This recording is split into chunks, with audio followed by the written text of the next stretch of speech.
by the elites. So how do progressives get through then, or stop, or stop allowing college professors to speak on their behalf, or the woke employees at institutions that want to cancel everyone, that sort of thing that gets associated with progressivism and gives the whole project a bad name?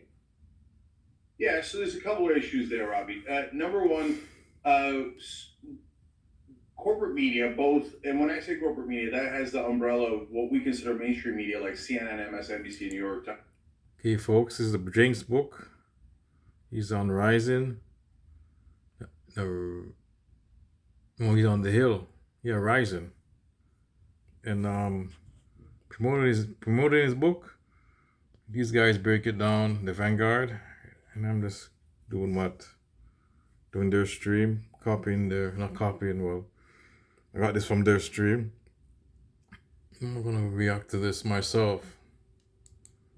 Times, NPR, etc., and right wing media. They're both under corporate media. And so NPR might seem like an odd fit there, but it has the same exact groupthink as the rest of them do. And corporate media loves it when we engage in the culture wars. Go extreme left, go extreme right, tear each other to pieces, and don't look up, because the real people in power are above you. It's not the immigrant that came in without a dollar in his pocket just across the border. He has no power at all. It isn't the LGBTQ person competing in sports in high school. That's not the issue in America, but it works brilliantly in tearing us apart. But the second part of it is a little bit true, Robbie, which is that some portions of the left have totally fallen into that trap, in my opinion, and are engaging in.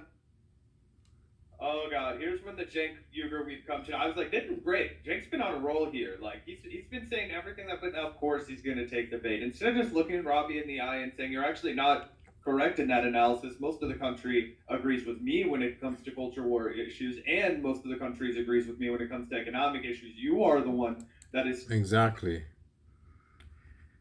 He should have pushed back more. You're right. stuck in the past, and that's what you're trying to conserve as an unjust system, right? But he can't say that to Robbie because he has to instead go ahead and play the role of the I not in my. Especially he doesn't do. I've seen this. He doesn't do any propaganda. I guess, but the thing is, he doesn't do any. He does propaganda, and he read the homeless people. He attacks the homeless people. Him and Anna, but I think she's into it more than him. Maybe if she was on this, she was interviewing or debating this guy. Say, for instance, you hear more of this with her.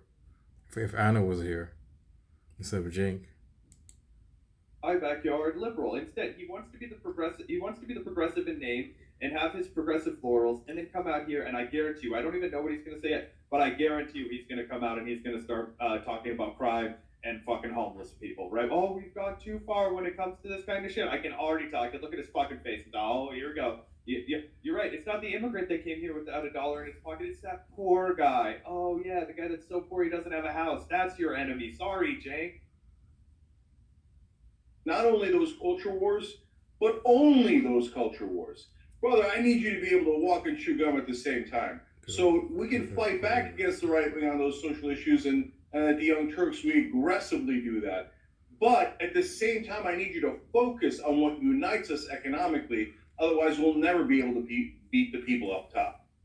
I wanted to dig into that a little bit more. Recently, I'm sure you're aware, there was some controversy among the left because podcast host and comedian Jimmy Dore recently made a sort of argument like this to Cornel West. Oh, Jimmy Dore, there's gonna be a fight now. He's gonna be a big. Jimmy's gonna go full rant maniac now.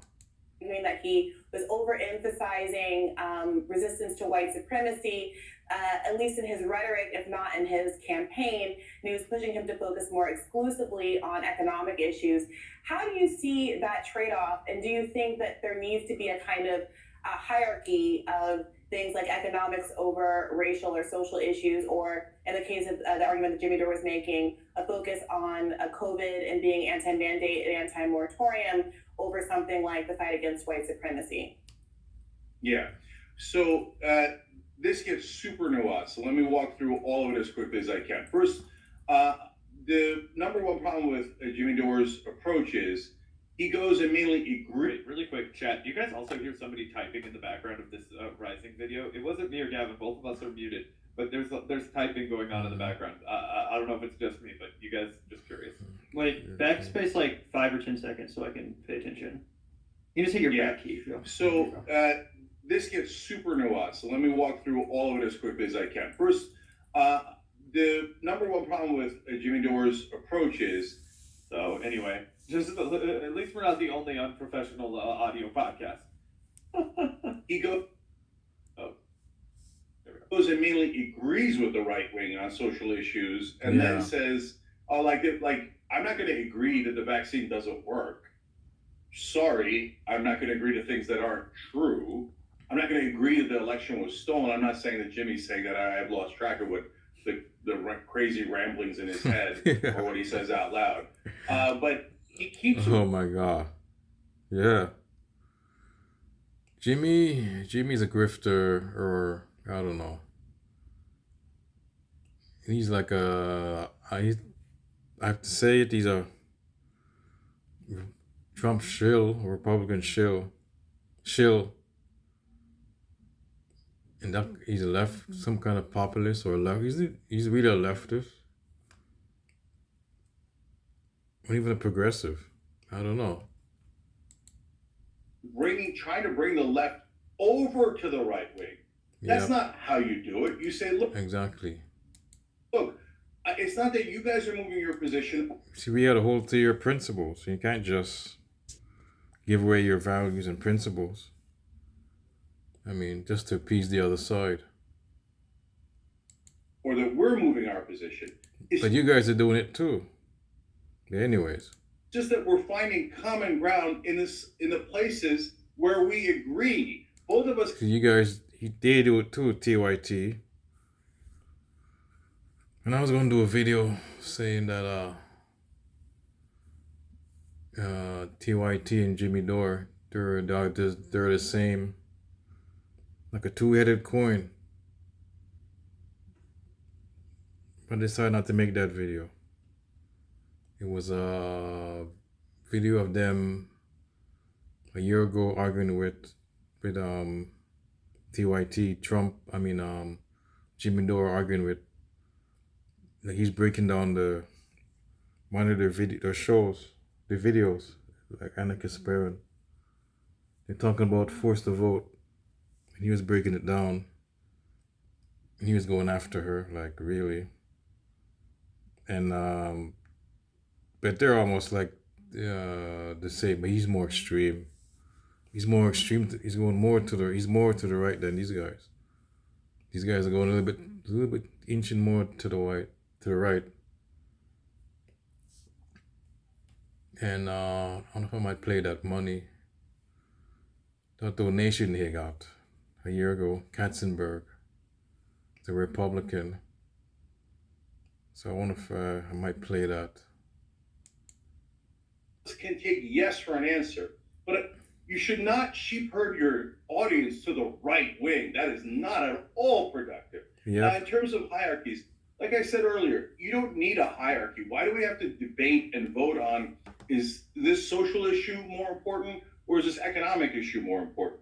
It's not that hard to do both. It's not. So when states pass laws against trans people, gay people, etc., in these states, when they pass the law saying we shouldn't teach real African American history in Florida, you can fight back against that. And at the same time, hey, Republicans, you know that 3/4 of you agree with us on paid family leave. We'll take yes for an answer. Come on, let's go do paid family leave together. Let's make sure that moms and dads have 12 weeks off after they deliver a baby. And so there's no reason in the world you can't do both. And once you get into hierarchies and prioritizing, that starts internal wars. Oh, you think class is more important than race? Oh, you think race is more important than class? And then all you're doing is fighting when you cannot win on economic issues unless... Exactly. See? He believes, but thing is, Anna doesn't believe that. Because I heard she mentioned something about class on affirmative action. and it's all about class. And she hates the cultural wars. This is the thing. Anna Kasparin, I heard her time and time again. She's hating. Oh, I hate the culture war. I'm so disgusted with the culture wars. I mean, but then she says class. They should all be just class, and that's it.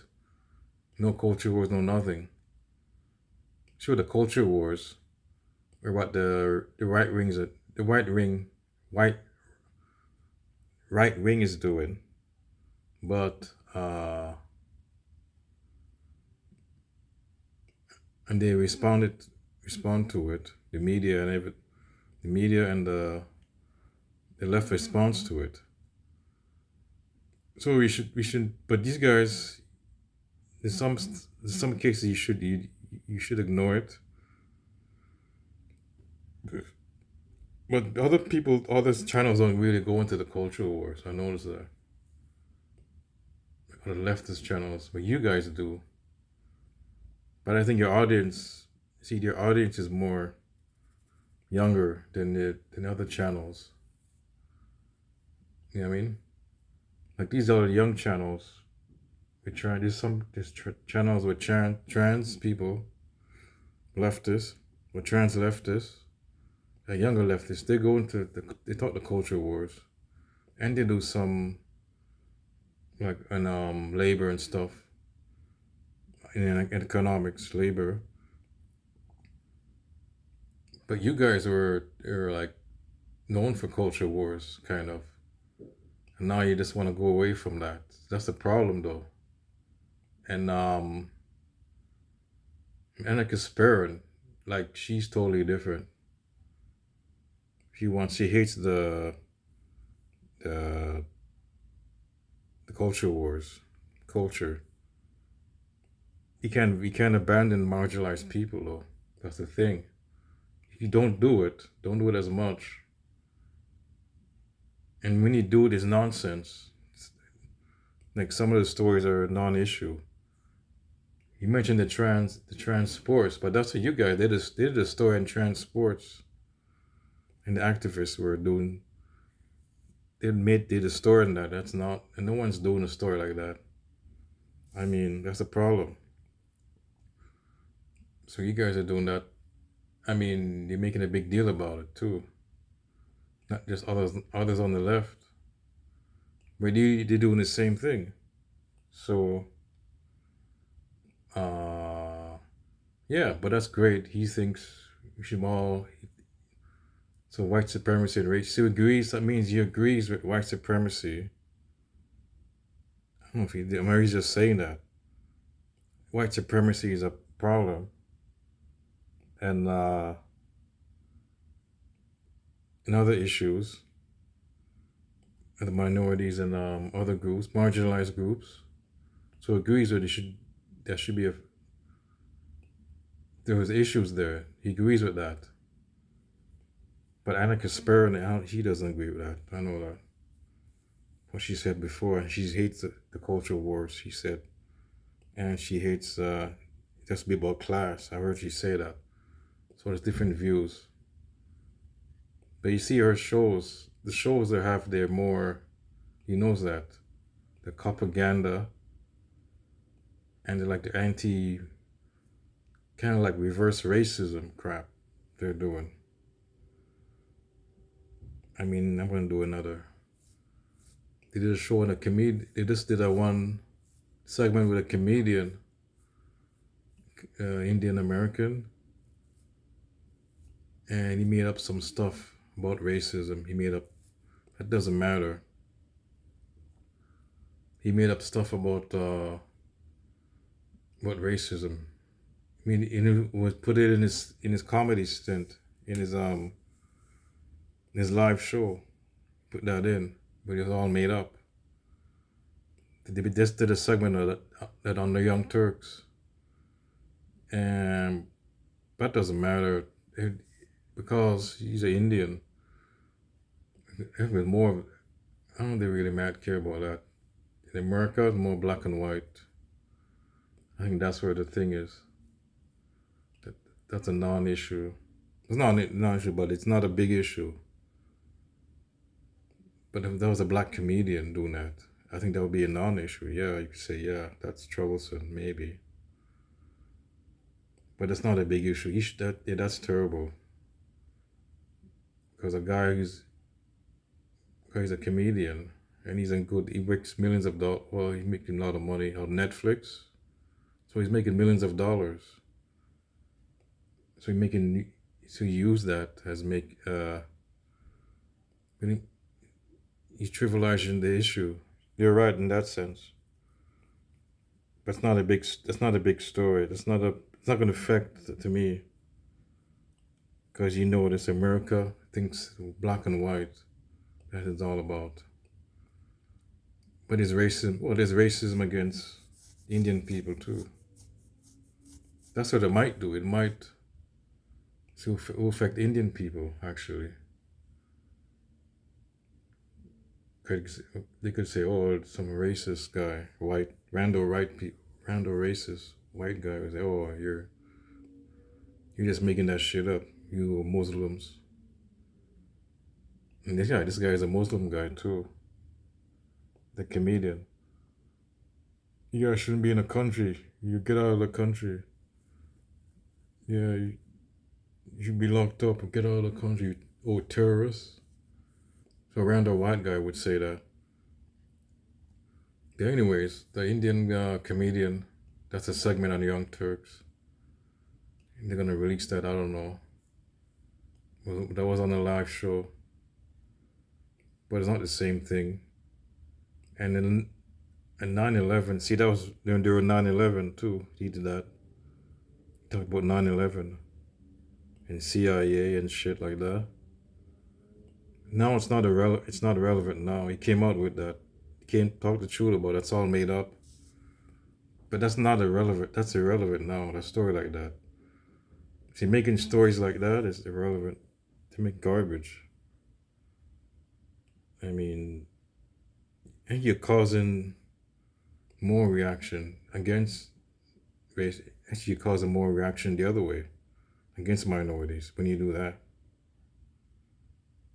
If it's not a big deal, why bring it up? It is.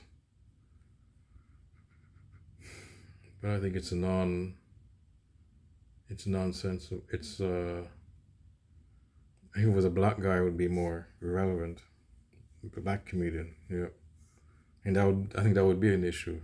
But anyways, I went on a tangent. So You unite against the establishment. They're the ones that are actually in charge. Speaking of sheep herding, there are some who are over the idea of working within the Democratic Party who see the obstacles to actually winning as insurmountable after Bernie Sanders, who was better positioned than probably any candidate the left is going to have in generations, was thwarted the way he was thwarted by the Democratic Party. And now people are seeing the way the DNC is ostensibly rigging the election in various ways, not having any debates, saying that there will be no primary, changing the order of the primary contest, etc., in a way that makes it very difficult for insurgent candidates like Mary Lamson and RFK Jr. to advance in the polls. As a consequence of all of that, many people on the left are saying, I'm over participating in the Democratic Party entirely, are looking to third-party campaigns like Dr. Cornel West's campaign, and see those who would want folks to participate in any kind of electoral contest within the Democratic Party as doing exactly that, as sheep herding, especially when some of the people who might encourage one to vote for a Democrat ultimately in 2020 or 2016 and probably in 2024 are going to say at the end of the day, you should vote to defeat Trump and vote for the Democrat, even if they don't reflect the progressive values that you've said, and I agree, are so popular. What do you make of that argument? So I think that rationality dictates that you have to understand the distinction between primaries and general elections. So the establishment says you shouldn't have primaries, especially on the Democratic side. You should just bow your head. Whoever's in charge, they get to dictate who should be the leader. And you progressives are rascals. You're so unruly. You must obey, right? If you listen to that, you're nuts. That is them totally brainwashing you. There should be a massive primary against Joe Biden. All out to today, 72% of Americans think that he is not mentally capable of running again, that he's too old. 72%. And the lunatics in the Democratic Party and the lunatics in Washington go, yeah, we should run a guy that 72% of the country doesn't think can be president against Donald Trump. They say this is the most important election of our lifetimes, but let's run an addled, wounded antelope against this demagogue fascist. How does that make sense? That doesn't make sense. Okay, I was wrong. Cenk did not go down the homelessness rabbit hole. Great, that's personal growth here. But what he's about to do is he's about to lay out the perfect case for why you shouldn't support Joe Biden. And then if they force that slop down his throat, he's going to say, well, once the primary's over, you have to make a different set of calculations. You're going to have to just look between this fascist and Joe Biden. You are right now calling Joe Biden like an antelope, like a wounded antelope, right? And saying he has no chance. 77% of the country doesn't want him to run again. But if they do go through with that, if they do fuck us all so badly and give us this just dilapidated, geriatric, fucking senile old man as the Democratic Party nominee, then yeah, we do have to just go along with it anyway. And that's where the argument's gonna lose me. Yeah. Yeah, I think he's basically about to make some version of that point. Any sense at all. They're just, their lust and their greed for power is unbearable. So that's the primaries. And in the primaries, Marianne is, at this point, clearly the best candidate. It's not even close, okay? But as you see there, She's purely the best candidate, and she's not really a serious candidate. Come on, Cenk. Yeah, she's the best candidate. None of them are, but they're all clown shows, man. TikTok, I mean, RFK now is a clown show, kind of. If you look back at it now. I mean, turned into a clown show. She's definitely a clown show. She's not really serious. They're not really serious. The campaigns are not a serious campaign. I mean, all our staff quitting. I mean, like for months now, they know that this is not a serious campaign. I think people know that. People on the other leftists, even in Democratic circles, they know that. I mean, she's not a serious candidate, man. There's nobody serious in there. Nobody serious candidate in the Democrat Party. I'm sorry. Biden's terrible, and Marianne's terrible, and RFK's terrible. He has good points, but RFK's terrible. Oh, he's terrible, and I should say no, he's terrible. He made an anti-Semitic statement. And he's weird. He's pro-Israel, so that's kind of weird. And his vaccine theory makes him unserious. So there's no good. Well, she's not a good candidate. Sorry, Cenk. there's one thing I wanted to quickly correct. Is in my opinion, I don't think the Democratic Party has much power at all. So they set the debates, they set this, they set that. I understand that, but they don't rig votes. They just set all the content. It's all the mainstream media's fault, yeah. And I hate the rules that they set, and I think they're deeply corrupt. But that's not the number one problem. The number one problem is media. If Marianne Williamson got the same amount of respect and coverage in the media as Joe Biden did, Donald Trump, Vivek Ramaswamy gets, then Marianne would be in a real contest with Joe Biden. But the media freezes her. Maybe. Yeah. But she's not a serious person, though. She's not a serious candidate, Cenk. Out shames anyone who supports. Oh, she's not serious. Like you more. She's not serious. My God. She's not serious, man. Morons are serious. You ruined this country. But yes, when you get this time she's right. The media's right. She's not serious. They say that about Bernie Sanders. He's not a serious candidate or blah blah blah. But that time they're wrong and they're really doing it. They're scared actually. But they're not. See, they were scared. The powers that be. They're really they're really scared. Somebody like that, like Sanders. But it turns out he's really a fraud, anyways. Sorry. Turns out he's a fraud.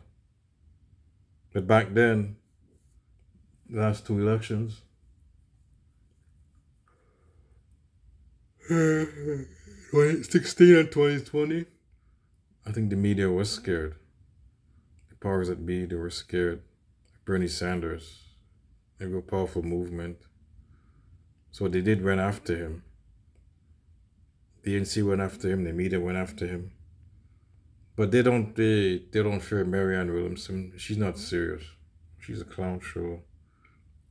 And I don't know, they're attacking her. I don't see that she's not really being attacked like Bernie Sanders were attacked. When he went on, if you look at it, when he was on running, he was more attacked. I could say I think he was more attacked than she was. If you look at it. To a general election, and Yeah. somebody's sitting at 3%, another two. Oh, these guys screwed up, man. Zach disappeared that shit. Let's do here. A expose and how not just our corporate media is broken, but also our independent media is broken, and we, constantly are here trying to, talk about how capitalism manifests itself, in nefarious ways, both independent in media and in corporate media, and here's how they're different, right? But so I think all that has a lot of value, and I think that our media system needs so much work. I think that goes without saying. But here's the other thing is that you can go in court and see the Democratic Party argue that they don't have to be Democratic during their primary season. We can look at the examples of the shadow app, aptly named rather, in fucking Iowa, right, which kind of manipulated the votes and made it a draw in Iowa when it should have been a fucking victory for Bernie Sanders. They split it with Buttigieg, and then all of the fucking Yep. See, it was rigged. fucking headlines with the Pete Buttigieg. See how it's a double-edged sword? It's the media and the rigging of it. So they gave Pete Buttigieg the first one because they didn't want to say that Bernie won Iowa. They didn't want to say that he won the first contest, right? So this is the Democratic Party rigging it on the floor in Iowa for sure with their fucking stupid app and the way that they're like counting everything and manipulating it in such a way that they can call Pete Buttigieg a winner, kind of. And then the media picks it up after that, and then they start forcing that through everybody's throat. Oh, Pete won Iowa, even though he even with his cheating, finessing, still basically tied Bernie Sanders. And then Bernie Sanders goes on to win in New Hampshire and in Nevada, right?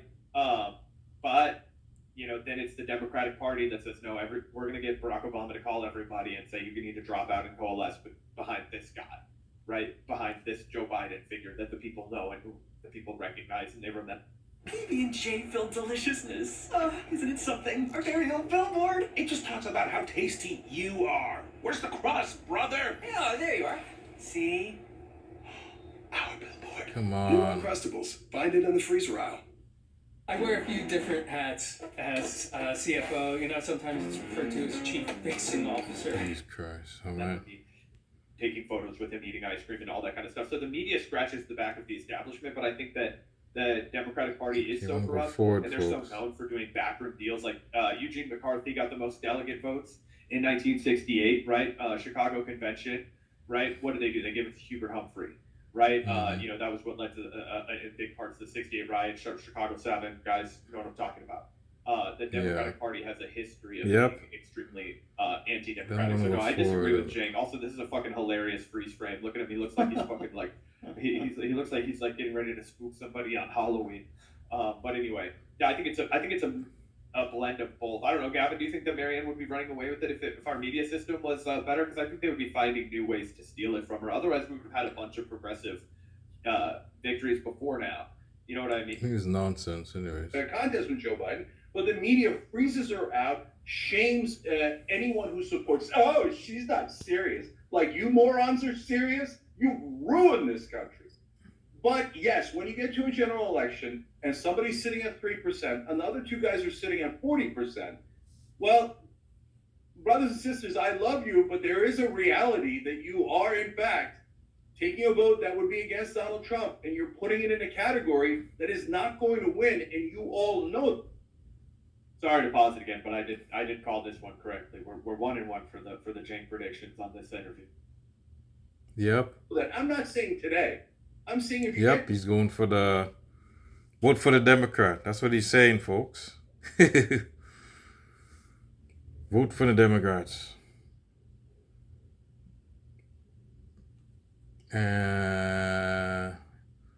He's saying today. Listen, you shouldn't tell people where to vote, but they should be vote third party if they want to. But yeah, people might agree with him. It might be a common day, an election day. They might be. You might have to vote for the Democrat. That's the only thing. But I don't know. We know Biden could win still.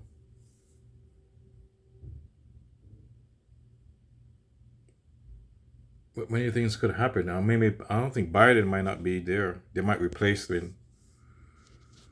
They might end up replacing him though. So, but you should let people vote who they want to, and don't worry about Trump winning. And we don't know right now what's going to happen. He may not make it. He might be arrested, or who knows? Might go to and they should. But you shouldn't you trying to. I don't know. They call them I don't know, in the far left. Call them a Democratic shill. If you're a Democratic shill, that's what they say. They call you. Because even if if we end up winning, right? Democrats end up winning, there's still going to be a movement for the third party. It's not going to die. The question is, would it die with Trump? Would would democracy die? Like I said, the only thing, because I don't think the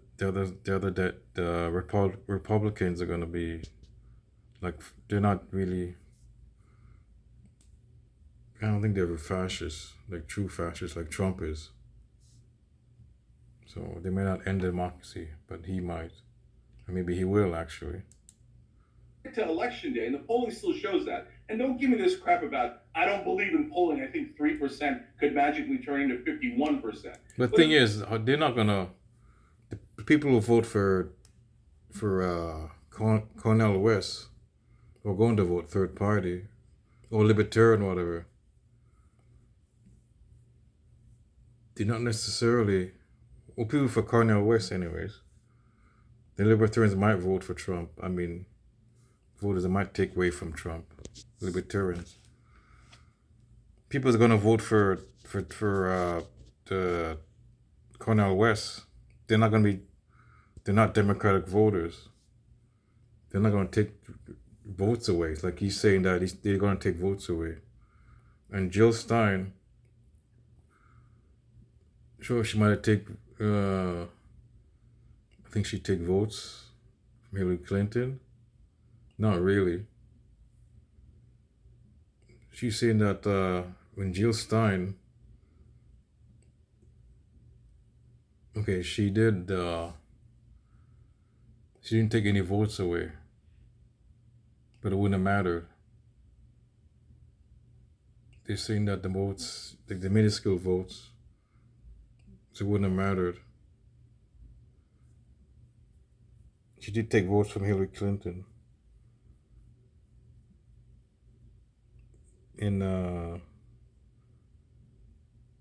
But it wouldn't have mattered anyways.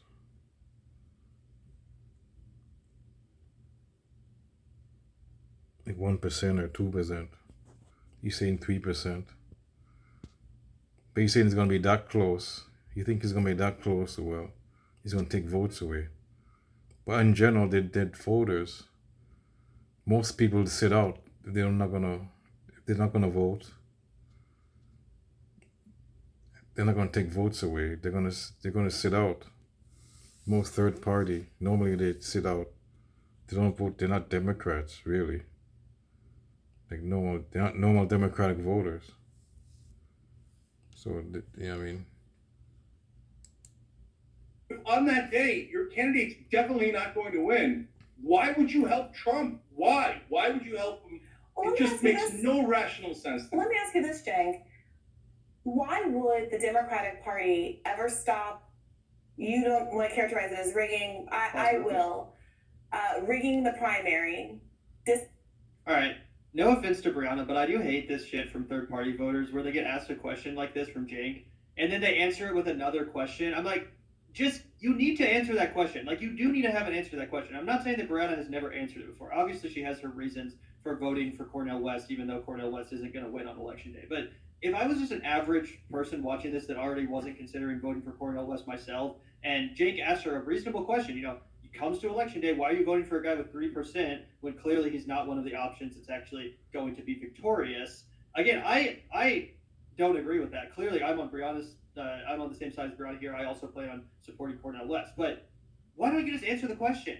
Why don't you just fucking answer the question? Do you not find that kind of annoying? And like, why should she though? She's doing the interview. I mean, she's interviewing him for a book. So why is he answering?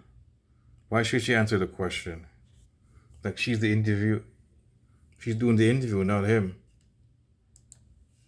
is that not just kind of annoying when people answer a question by asking you another question? Like, no, I want to know. Yeah, but she's doing the interview. It's not about her, it's about him and his book, right? It's nonsense. Yeah, I think that was what led to the boil over with Kyle during that exchange. You know what I mean? Like, obviously, it's true. You're not required to answer any questions, but it's like... I think she cleaned up Kyle. I think she's a great interviewer, folks. I respect Brianna. And she's a true, more leftist than you guys. You guys are left, but she's really out there on the ground and doing shit.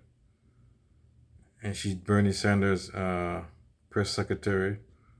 So she's on the ground, she's in the... Well, you guys did. I guess you guys are in the... I say she's... Well, I like to say she's an activist, kind of. I guess these guys did some stuff, but I don't know. But I think she's more serious than these guys. So I don't know. It's nonsense. Sure, it's not a just play what she's saying. The confident slam dunk. It's nonsense. To be like, well, why don't you answer this instead? It's like, well, I kind of beat you to the punch. I'll answer that. Like Candidate. Like, clearly he doesn't want Joe Biden. This rigging. I would. No, I fucking don't. I would do it again tomorrow in a heartbeat. Next question. Like, you know what I'm saying? Like, I just have a response for it, right? No, I fucking don't. This rigging. I will. Rigging the primary, disallowing a primary. Why would the media ever stop putting its finger on the scale the way that it does?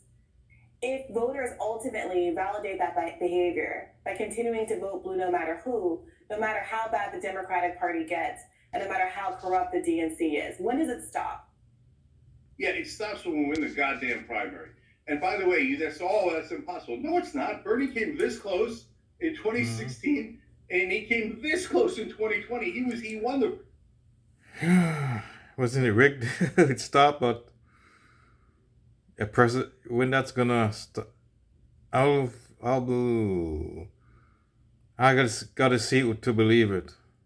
A progressive's gonna win a primary. Maybe not since FDR, maybe. I guess that was the last progressive, I guess. First three states. And who stopped him? Was it the Democratic Party that stopped him? No, it was corporate media that then... Well, okay, yeah, that's a lie. It was the party, guy. It was the party. That's a lie. Okay, I gotta come in and hammer. What the? Okay, here's where I disagree, actually, guys. Maybe it's because I live in reality, or maybe it's because I'm a pessimist, or maybe it's because I hate myself. I don't fucking know. I don't feel like Bernie got that close. He got closer than anybody else, but here's the deal. When I look at what happened on South Carolina Day, that fucking fateful day, and really what happened after South Carolina, because we kind of assumed what was going to go down on South Carolina. Nobody expected him to win that one, really. Like, you know, you hope it's close, but it was just what that represented, right? Like, I remember, I actually just pulled the Gavin and I had put a book together, a book of like all of our articles. It was called Totally Fucked. But one of them was from an article I've written, rosy-eyed, fucking high on life after the Nevada caucus, and then whatever South Carolina games, and I wrote an article called Joe Biden's Pyrrhic victory in South Carolina, which obviously was like a horrible fucking prediction. I'll wear that on my face. Obviously, it wasn't a Pyrrhic victory. He's our fucking president, but he got so much support after Obama told everyone to drop out. Yep. After it became not a crowded race, he was fucked, right? And that was kind of that had been a conversation the whole time. And we on the left, people had argued, hey, not everybody votes like that. You can't just add up the Buttigieg, Warren, Klobuchar support and then give it to Joe Biden. And then we kind of had to eat our words on that one because that was exactly what the fuck happened. They literally all got in line behind Joe Biden. Yep. So it really wasn't that close. And then he got steamrolled for the rest of the race. But do you think that, because I actually think I disagree with you a little bit, Zach, here. No candidate ever in American history won Iowa, New Hampshire, and Nevada, and then went on to lose the rest of the states. Usually what happens after a candidate wins even just 2 of those first 3 states is that the momentum becomes so undeniable that the rest of the country just kind of gets on board. The reason why that didn't happen with Bernie was because of the media, was because of that line that I was just telling you about how, yeah, we like Bernie, but he can't win. And that's ultimately what I think scared a bunch of voters on Super Tuesday into voting for Biden instead of Bernie, when if it weren't for that media propaganda, I do think they would have actually voted for Bernie. I really genuinely do. So that's the only disagreement I have with you.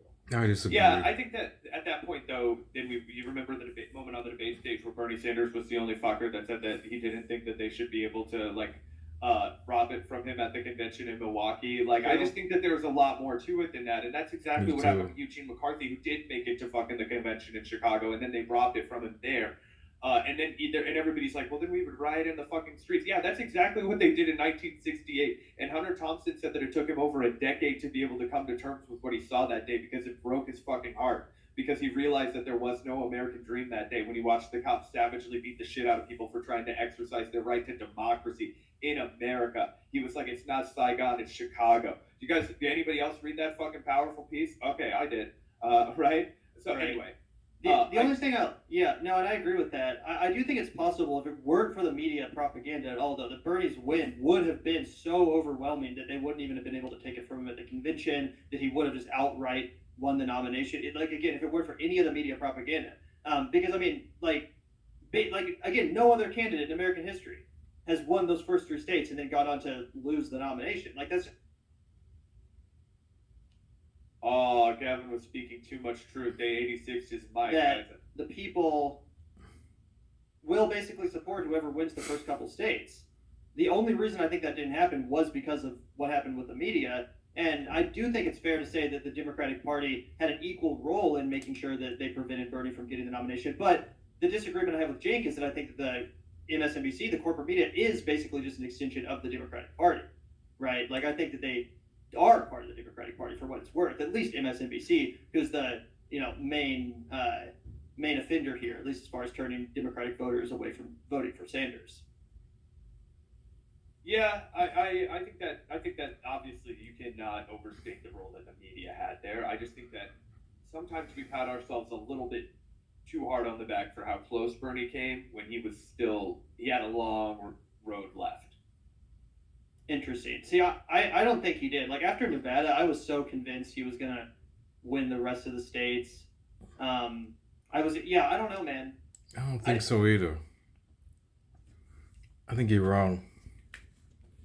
I think he's a good shot, maybe. We look at it now, it seems like it's kind of rigged. I think Gavin's right. They rigged it, kind of. I just feel like he didn't just get beat in. Not Gavin. Zach's right. Carolina, though. He got beat badly every single time after that.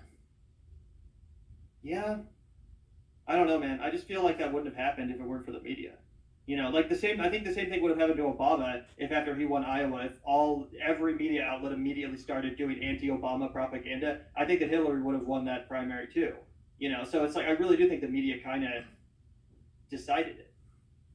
They gave people permission to vote for Obama after he won Iowa in the way they did not give them permission to vote for Bernie. Interesting.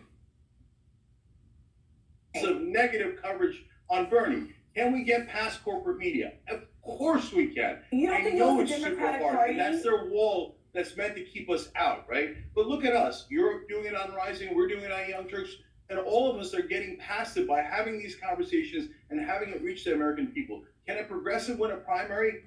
Absolutely. But we need to have progressives who try and who bring us together on economic issues like Bernie did in 2016. And then I guarantee you victory. That's also what the book is about. I guarantee you victory in 2028. Jen, you don't think that the Democratic Party played a role in Obama calling the leading candidates, including Pete Buttigieg, who at that point had done better than Joe Biden, and asked him to drop out after the South Carolina win? You don't think that that's evidence that the Democratic Party is willing to do whatever it takes to consolidate around a non-progressive candidate? Yeah. Brianna, I don't disagree with you 1%. That's not what I'm saying. I know Obama did that. I know that the so-called moderate Democrats, who are actually corporate Democrats, coalesced. By the way, Elizabeth Warren has done many great things in her career. You cannot wipe that away. But her not coalescing with Bernie, both in 2016 and critically in 2020, cannot be forgiven. It was just, when they coalesce, we have to coalesce. Anyways, but that I will give you, Gavin. So the fucking rocket Bernie's shoe in Massachusetts, bro, coming in third place in your own home state just to fuck the only progressive candidate. Oh gosh, yeah. I know we don't need to relive that moment on the Vanguard, but Jesus Christ. Yeah, dude. Sometimes I literally have to remind myself about or just not remind myself, but I have to literally prevent myself from being physically fucking angry about Elizabeth Warren. Not only what she did in 2020, but I hate how people forget what she did in 2016, by the way, staying out of the primary, refusing to endorse Bernie over Hillary. I firmly believe that Bernie would have won the nomination away from Hillary Clinton if Elizabeth Warren had just come out 100% and been like, yeah, obviously Bernie's the way to go. We got to get in line behind him. I just think that's a matter of fact. I think he would have won Massachusetts. I think a bunch of, a lot of the female Democratic Party voters that were on Hillary's side would have felt like that was enough sufficient permission to vote for Bernie. And God, it's just such a bummer how she sold us all out. And I know it's you can't really just put it all on Elizabeth Warren. There's massive establishment forces that prevented Bernie from winning, literal capitalism, all that stuff. But God damn it, they really fucking got Elizabeth Warren. I have no doubt in my mind that she was in somehow or some way an asset of the fucking Democratic Party in both instances. Because he would have clobbered Joe Biden if he, in Massachusetts, right? And instead of coming in second place to Biden in Massachusetts, he would have clobbered him. I mean, Elizabeth Warren, she got 20% of the vote? And Bernie also got 20 some odd percent of the vote, but he barely got more than she did. I remember it was kind of close at one point. I don't know, it was 3 years ago, but I'm pretty sure that's not with that. Anyway.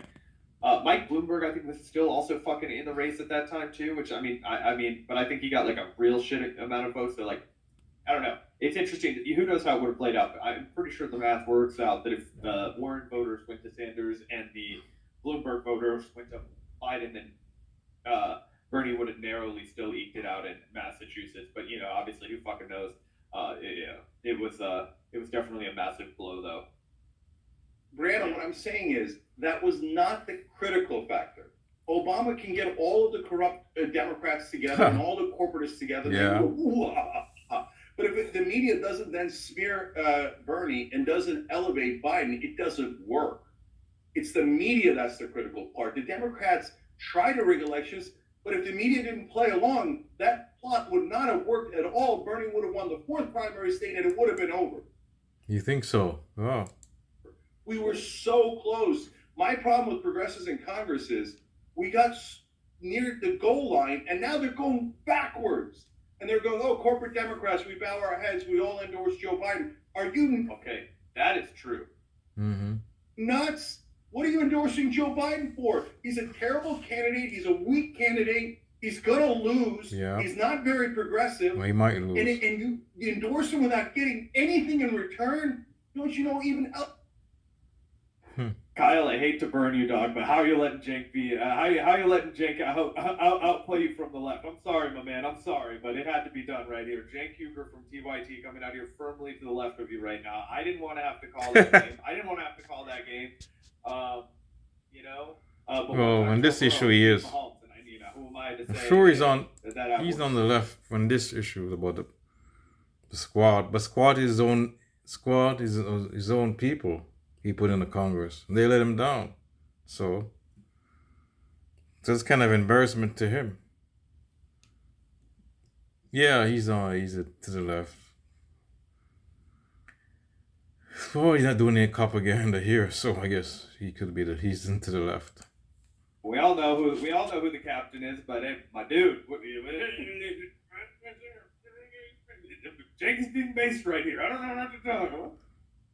Yeah, 100%. No, I really appreciate this energy from Cenk as far as Biden goes, and I totally agree with him that it's crazy that the squad members have just gone along and they're not resisting him at all. They're not even trying to get any leverage whatsoever from this. We're going to return to this in a second. Don't go anywhere, guys. But I do want to quickly play this real quick. AOC at the climate march, just so you guys know what I'm talking about. And we're going to make sure that we continue that fight. I'm going to forward this, folks. Let's go back to this. I don't want to hear. Back to the.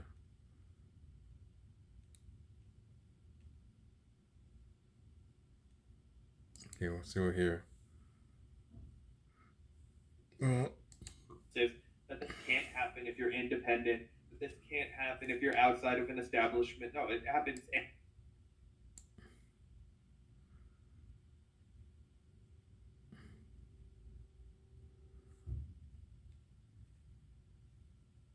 What happened there? Oh, come on. At that point, it's just if you're still cheerleading this, what do I have to say to you? Right. And again, it's not that AOC should endorse fucking Donald Trump or something. Obviously. Independent and alternative media spaces, voices. Go back here. Primary against Biden, because while One time where we read the movies, I don't know what the fuck ever happened to it, but it was all about the sunrise movement and how we basically won because Joe Biden got to become president, and it was AOC and a bunch of fist waving. I'm like, what are you guys talking about? AOC herself just fucking this weekend, Right. in that clip we played, talking about more fucking drilling than ever, the Willow Project, previously protected areas. It's at that point, it's just if you're still cheerleading this, what do I have to say to you? Right. And again, it's not that AOC should endorse fucking Donald Trump or something. Obviously not. But what you should say is, yeah, I care enough about these things to withhold my endorsement from Joe Biden and threaten to give it to either Marianne or Cornel West or withhold it entirely if you don't make some promises or give us some concessions on climate. That's the only way you're going to influence his legislation or his agenda going forward, because if you don't threaten his power, then why is he going to listen to you? What reason does Joe Biden have to This thing is. we're gonna win these primaries. squad members to pretend to not understand that and to pretend to be naive and ignorant about the way all this works is just, I think deeply revealing and exposes the fact that they don't actually care about moving the ball forward. They're interested in virtue signaling. They care about virtue signaling about the environment, but they don't actually want to try to pressure the administration to do a goddamn thing about it. 100%. We're gonna win these primaries. And mainstream media gets weaker by the day, and we get stronger by the day. Those primaries are ours.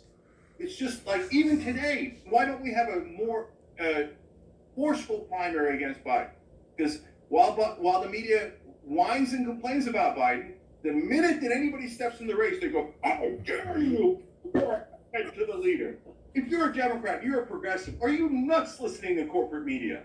No, do not ever listen to corporate media. Their job is to lull you back into sleep and make sure that you love the status quo and that you obey corporate rule. Do not do that. Go and fight in the primaries. It is not at all too late.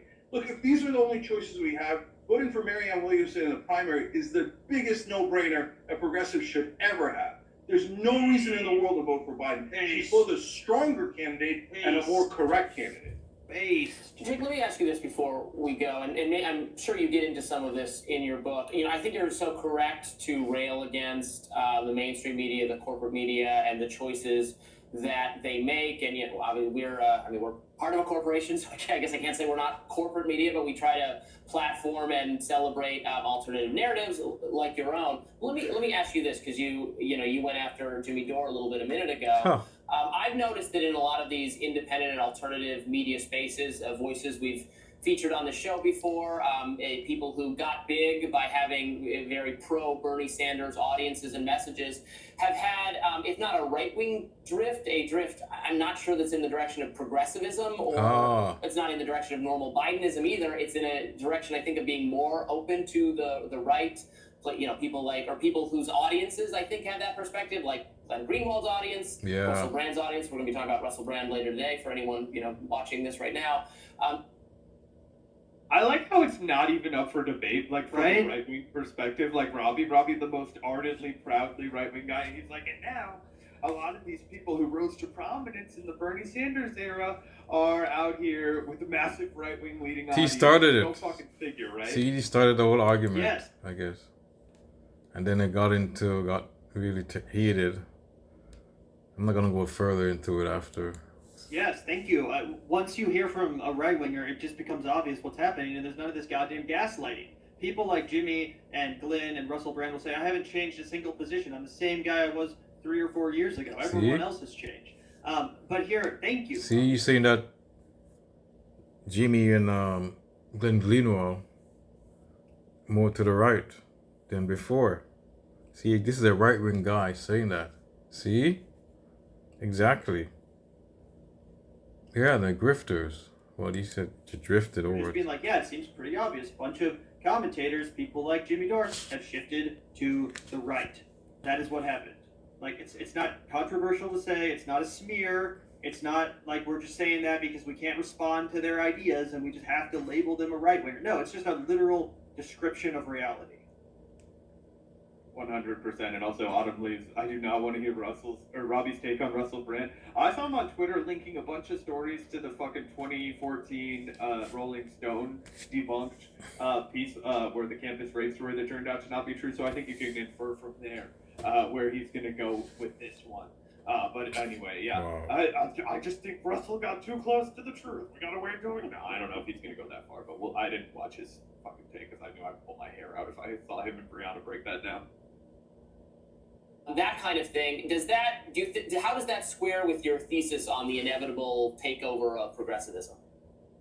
Yeah. Yeah, there's a couple of things there. Number one, people are getting so frustrated with the Democratic Party because they almost never deliver that they're looking for alternatives. I mean, look, as a meta issue, that's why Trump won in 2016 in the first place. Okay, wait, actually, never mind. I'm gonna wait until this finishes. But Gavin, I have a spicy question for you to round out this live stream. The country is so deeply anti-establishment, except no one on TV will ever tell you that because they are the establishment. They're not going to come on TV and go, hey, by the way, country, I'm going to end the gaslighting here. It turns out you guys all hate us. They're not going to say that, okay? So that is the absolute reality here. So, but when you get into the Jimmys of the world, there's audience capture and there's financial interest. And then some have just lost their minds, in my opinion, okay? And so, for example, Jimmy does a video that's pro-vaccine. It doesn't get a lot of views. He does one that's vaccine skeptical. It gets a lot of views. Guess what he does next? Yeah. 20 more videos that are vaccine skeptical. Yep. That's called audience capture, and you partly do it for... Yeah, but I think you guys do this. For the ego, and you I partly... think some ways, some cases you're doing the same thing too. In a way, actually.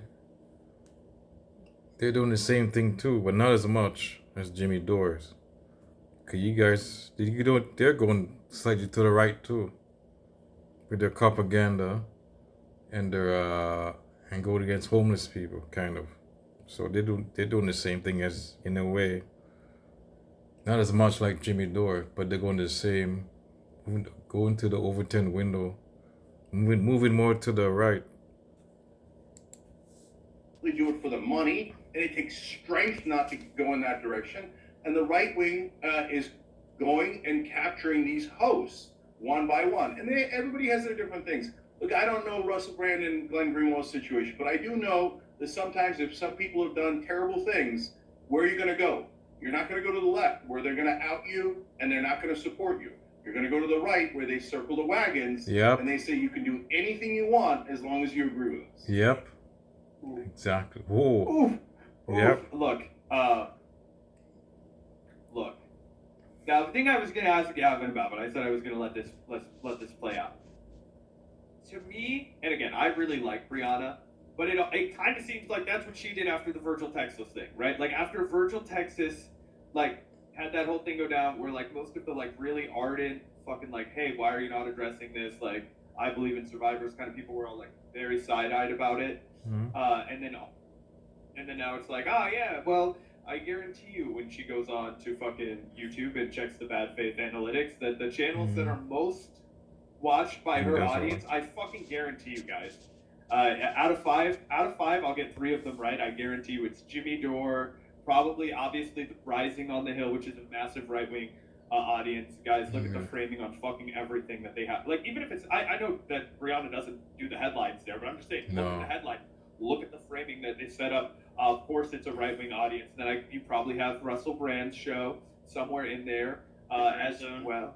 Gray Zone, exactly. You guys see what I'm talking about here? Well, which audience is not gonna care about Virgil Texas, right? Which audience? I mean, I'm just saying that's kind of that just seems to be the fucking theme here. I'm not saying that's what it was. I'm just saying, boy, that timeline lines up also.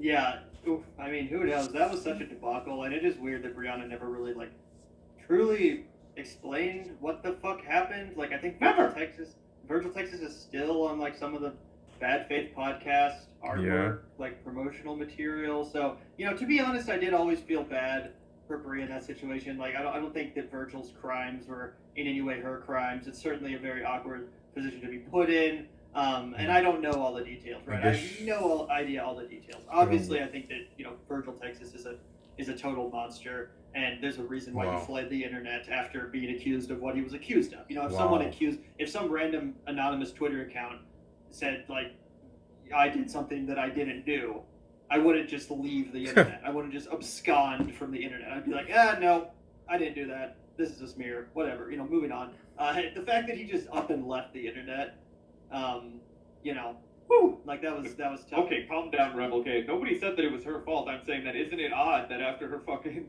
thing went down that now this is where we're at. I'm just saying, isn't it a little odd?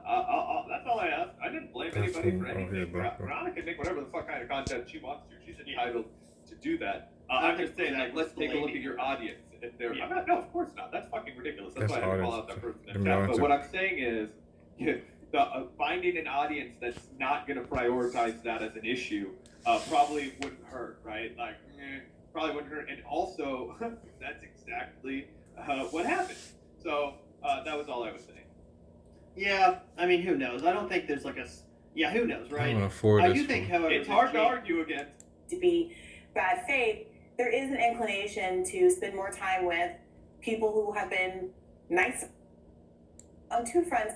Well, I do think that you're accurately describing a psychological phenomenon where if people are getting a lot of critical. I need an audience that's not. I need an audience. Left-wing audience that they would not defend him. The right-wing audience he cultivated absolutely did defend him. So he was correct in that calculation. And if there's anyone else there, if there's anyone else out there that's in a similar lane as Russell that has made the same calculation.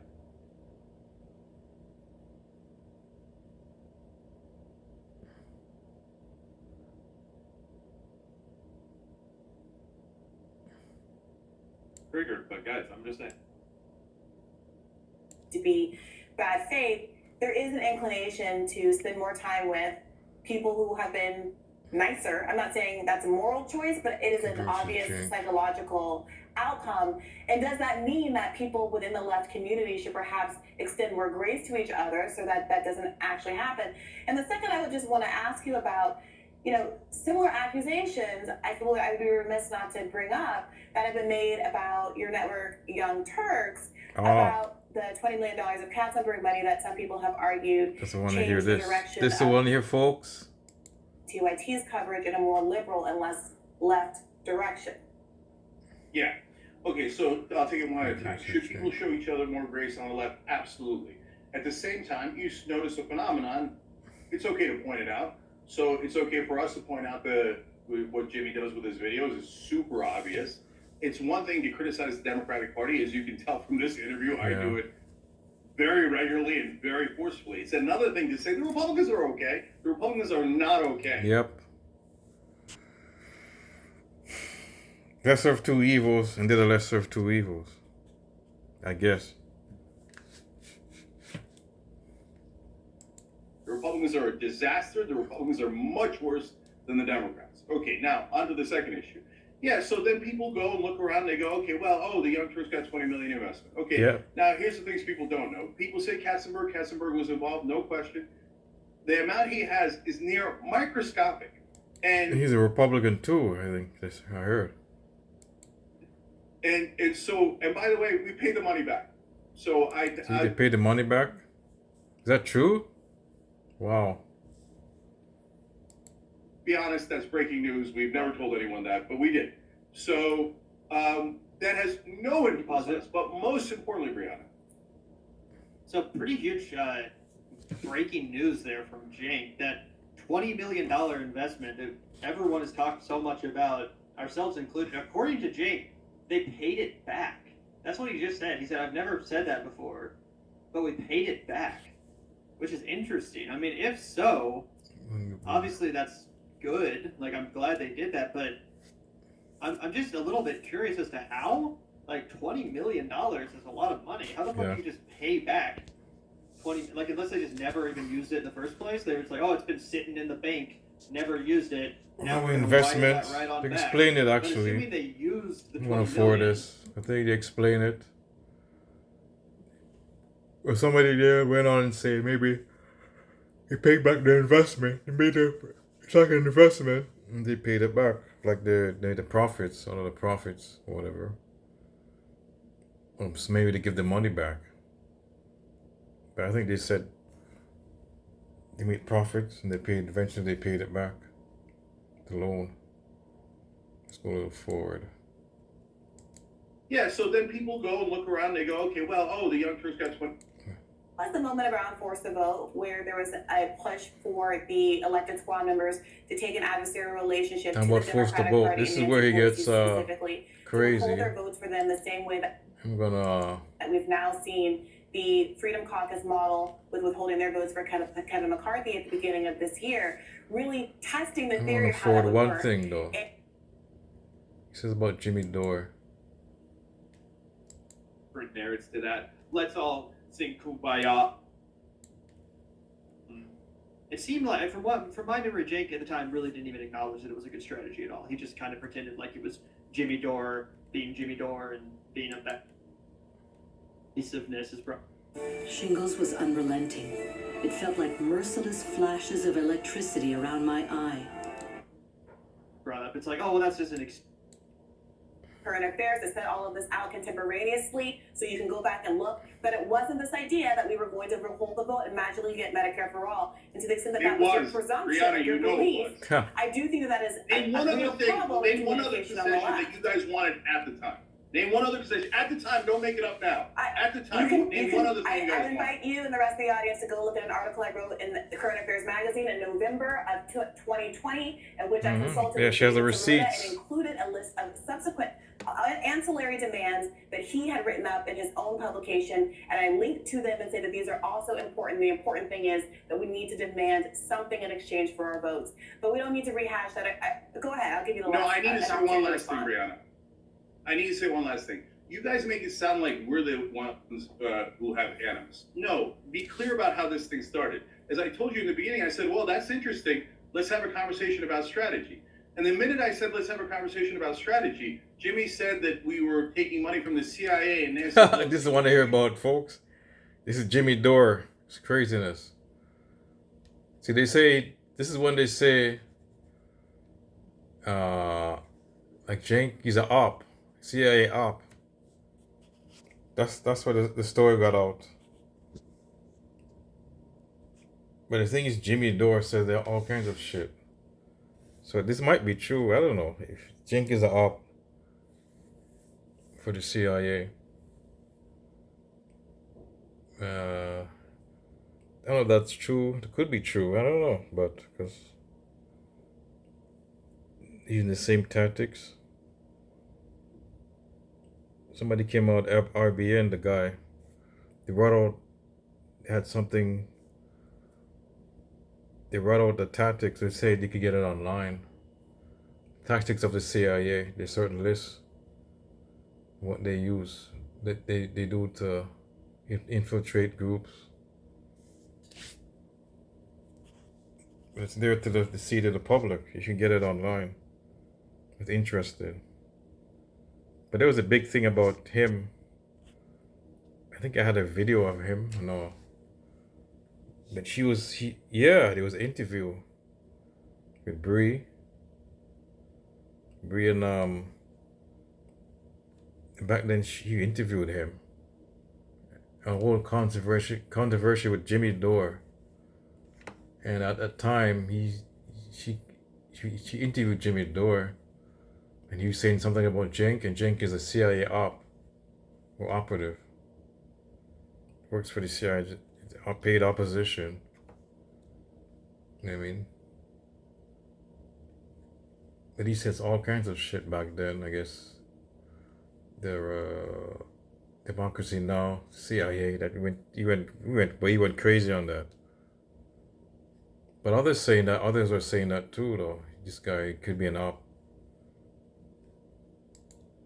You just mentioned David Sirota. He also attacked David Sirota. He also attacked Amy Goodman from Democracy Now! and insinuated she was working with the CIA. She's an op. So then I thought, well, no, I'm not going to work with a lunatic who thinks that Amy Goodman might be working with the CIA. And second of all, I didn't start to fight this He's lunatic. crazy. You can see I want to see the ending, folks. I'll show you the ending. Let's see. It's gonna be funny. Right here. But really appreciate those two generous too. Forward this. I try to. No problem. And you guys are funded by the CIA. Let's go here. Deal, and he is able, as a mature person, to tease away his personal feelings about human beings that he might share an idea with or a strategy with, and the underlying strategy. And I really do hope that we see more of that on the left and less of a focus on who it is that's delivering a certain kind of a message, especially if you're right, Cenk, and it's going to require a united and powerful independent media force in order to actually ever get a progressive into office. Thank you so much for joining us today and talking through some of these tough issues. No problem. And you guys are funded by the CIA. But I'm sure you won't take offense at that. But just be cool. Let's agree on policies. But you're obviously, Brianna had What bought the her fuck? house, I did not as expect that a to Mercedes and a Rolls Royce, all funded by Hillary Clinton and the CIA. But it's cool. Let's stay friends. About the only okay? thing Brianna has convinced me of on this show is that there is in fact more dysfunction on the left than on the right. Oh my And God. today is a good example of that. Oh my God. Thank you very much, Cenk. Oh my God. Yes, folks. This is a long video. What do you think about this? Put your comments below. I'm out.